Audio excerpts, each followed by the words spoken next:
Hello बच्चों, कैसे हैं आप लोग। आज हम लोग जो टॉपिक पढ़ेंगे वो हमारा है 10th ICSE CBSE में दोनों से रिलेटेड टॉपिक है आपका अरिथमेटिक प्रोग्रेशन। तो अरिथमेटिक प्रोग्रेशन आप कैसे पहचानेंगे, what is the meaning of arithmetic progression, आपको कैसे पहचानना है कि कोई भी सीरीज दी जाएगी तो आप उसको कैसे पहचानेंगे कि अरिथमेटिक प्रोग्रेशन है या नहीं है।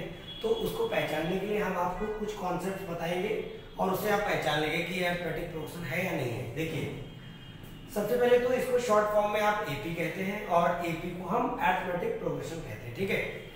अब अगर कोई भी एक सीरीज दी जाएगी और आपको ये डिटेक्ट करना है कि ये एपी है या नहीं है, तो उसकी क्या पहचान होगी, कैसे हम लोग पहचानेंगे एपी होगा या नहीं होगा। तो सबसे इंपॉर्टेंट बच्चों ये है कि आपके पास एक सीरीज है जैसे 1 3 5 7 9 11। तो मैं आपको बता दूं, if the difference of two consecutive terms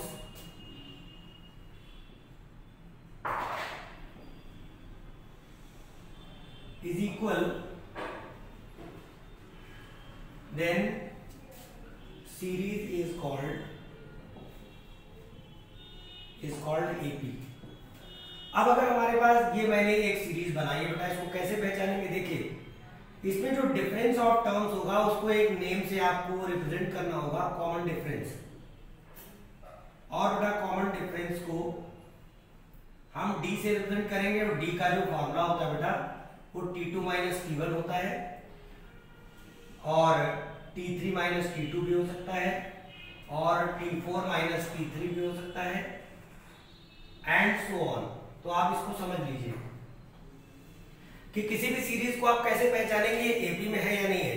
तो इसको पहचानने का सबसे इजीएस्ट मेथड है आपके पास, the difference of two consecutive terms is equal, then the series is called AP. इसको हम आराम से पहचान लेंगे कि एपी है कि नहीं है। तो हमने क्या किया, 1 3 5 7 9 ले लिया। अब इसका हम डिफरेंस निकाल लेंगे। बताइए बेटा, जैसे हमने आपसे कहा कि हम यहाँ डी निकालना चाह रहे हैं। बताइए, इस सीरीज का फर्स्ट टर्म आपका 1 है, सेकेंड टर्म 3 है, थर्ड टर्म 5 है, अगला टर्म 7 है। तो हम T2 माइनस T1 निकाल रहे हैं, 3 माइनस 1 यानी D हमारे पास 2 आया। अगर हम नेक्स्ट टू कंसेक्यूटिव टर्म्स लेते हैं जैसे T3 माइनस T2, यहाँ थर्ड टर्म आपको दिख रहा होगा 5, सेकेंड टर्म आपका 3, तो यहाँ पर 5 माइनस 3 करेंगे तब भी बेटा 2 आएगा। अगर नेक्स्ट आप देखें जैसे फोर्थ टर्म है और थर्ड टर्म है, तो 7 माइनस 5 करेंगे तब भी आप देखेंगे कि यहाँ पर 2 आ रहा है। और उसी तरह से आप उसको कंटिन्यूएशन में देख सकते हैं। यानी हमने आपसे कहा कि अगर कोई भी ऐसी सीरीज दी जाएगी जिसमें टू कंसेक्यूटिव टर्म्स का जो डिफरेंस है वो इक्वल आ रहा है, सेम आ रहा है, तो ऐसी सीरीज को हम लोग एपी कहते हैं, ठीक है।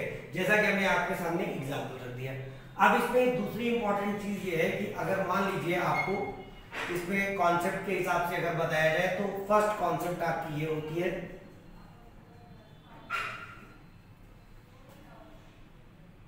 Common difference. अगर आपको किसी क्वेश्चन में कॉमन डिफरेंस निकालना है बेटा, तो कॉमन डिफरेंस को हम D से रिप्रेजेंट करते हैं। D equal to T2 minus T1 होता है, ये फॉर्मूला में याद रखना है।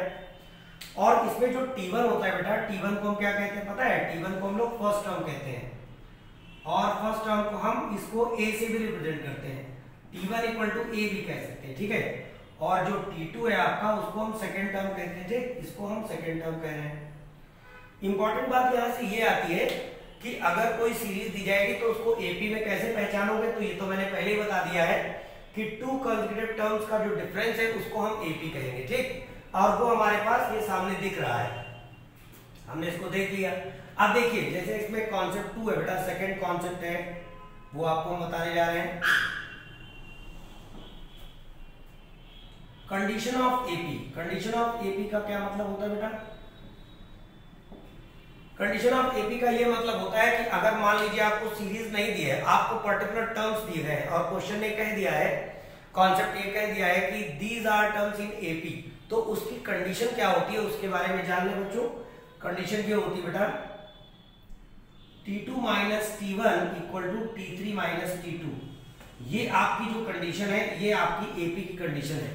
इसको हमेशा याद रखिए क्योंकि T2 माइनस T1 भी कॉमन डिफरेंस ही होता है और T3 माइनस T2 भी कॉमन डिफरेंस होता है, इसलिए दोनों कंडीशंस को हम इस तरह से समझ सकते हैं, ठीक। अब एक इंपॉर्टेंट बात, मैंने आपसे कहा if k square plus 2k plus 5 comma k square plus 5k plus 9 comma k square plus 7k plus 1 are in AP. ऐसा क्वेश्चन दे दिया जाए, आप सोचिए आर इन एपी, अगर ऐसा क्वेश्चन दे दिया जाए और आपसे कहा जाए फाइंड के, तो आप इसमें के कैसे फाइंड करोगे बताओ?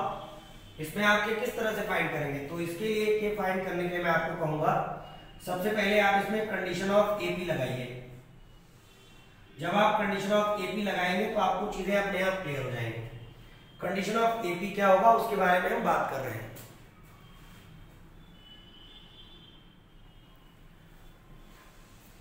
हमने अभी आपको कुछ चीजें बताई हैं कि जैसे पहले इंपॉर्टेंट बात क्या बताई है बेटा? पहले आपको ये बताया है कि जैसे T2 माइनस T1 है, T3 माइनस T2 है, और इसको मैंने कहा कि कंडीशन ऑफ एपी याद रखना है। हमारे पास जो 3 टर्म्स दिए गए हैं जैसे कि k square plus 2k plus 5 next and next are in AP find k. तो अगर हमें के फाइंड करना है तो हम के को किस तरह से फाइंड करेंगे उसके लिए देखिए हम आपको कॉन्सेप्ट के थ्रू अब इस क्वेश्चन को सॉल्व करके बताते हैं।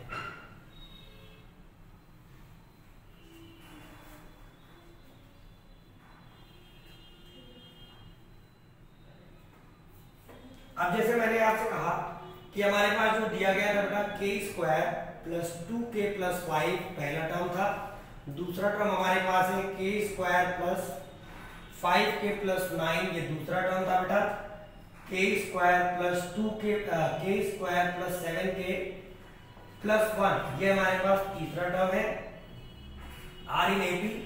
तो एपी की कंडीशन हमें मालूम होनी चाहिए बेटा, क्या कंडीशन होती है?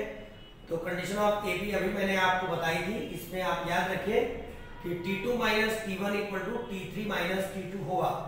और सेकेंड टर्म आप सीरीज में देखिए, फर्स्ट टर्म आपका, second term and third term. तो जो सेकेंड टर्म है वो क्या है बेटा? के स्क्वायर प्लस 5k प्लस 9 है, और उसमें से आपको फर्स्ट टर्म माइनस करना है। फर्स्ट टर्म क्या है? के square plus 2k plus 5k first term है आपका। अब आगे बढ़ते हैं, थर्ड टर्म बताइए, के स्क्वायर प्लस 7k प्लस 1, और इसमें से आपने सेकेंड टर्म माइनस करना है, तो के स्क्वायर प्लस 5k प्लस 9 करना है। अब हम इसको सॉल्व करें तो क्या आएगा हमारे पास? देखिए के स्क्वायर से के स्क्वायर माइनस हो जाएगा, उसके बाद 5k है, 5k में से आपका 2k माइनस हो जाएगा, और प्लस का 9 में से आपका 5 माइनस हो जाएगा। इधर चलते हैं, इधर के स्क्वायर में से के स्क्वायर माइनस होगा बेटा, और प्लस 7k है और माइनस का 5k है, प्लस 1 माइनस 9 है, ये हमारे पास कैंसिल हो जाएगा, ये आ जाएगा 3k प्लस 4 आ जाएगा, और इधर देखिए क्या आएगा हमारे पास? ये आएगा बेटा 2k और माइनस का 8 आएगा। अब हम k के टर्म्स को एक तरफ कर लेंगे, 3k प्लस 3k और जो 2k जब शिफ्ट करेंगे तो माइनस हो जाएगा, और इधर माइनस का 8 है, माइनस 4 हो जाएगा बेटा। तो ये हमारे पास k इक्वल टू -12। यानी किसी भी क्वेश्चन को सॉल्व करने के लिए अगर आपके पास कॉन्सेप्ट है और कॉन्सेप्ट आपको आती है तो क्वेश्चन आपका इजी हो जाएगा। अब यहाँ पर 3 टर्म्स आपके एपी में दिए गए थे और हमने उनमें देखा कि कंडीशन ऑफ एपी हमारे पास किस तरह है, तो हम इसको सॉल्व कर सकते हैं। ठीक है, अब देखिए इसके आगे।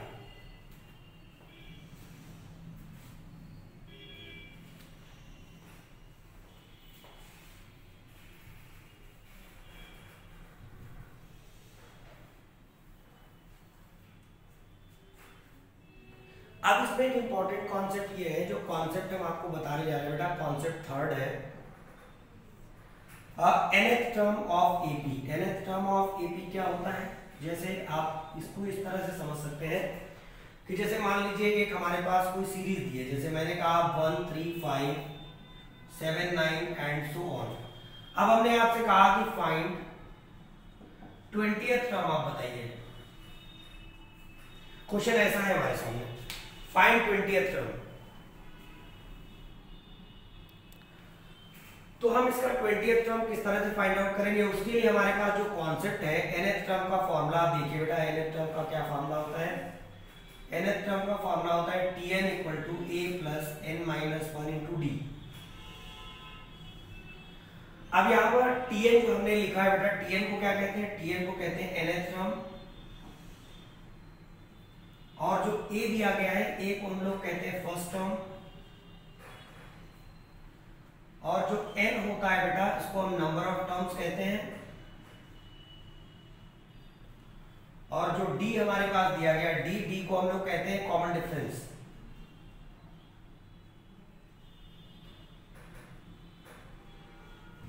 डी को हम लोग कहते हैं कॉमन डिफरेंस।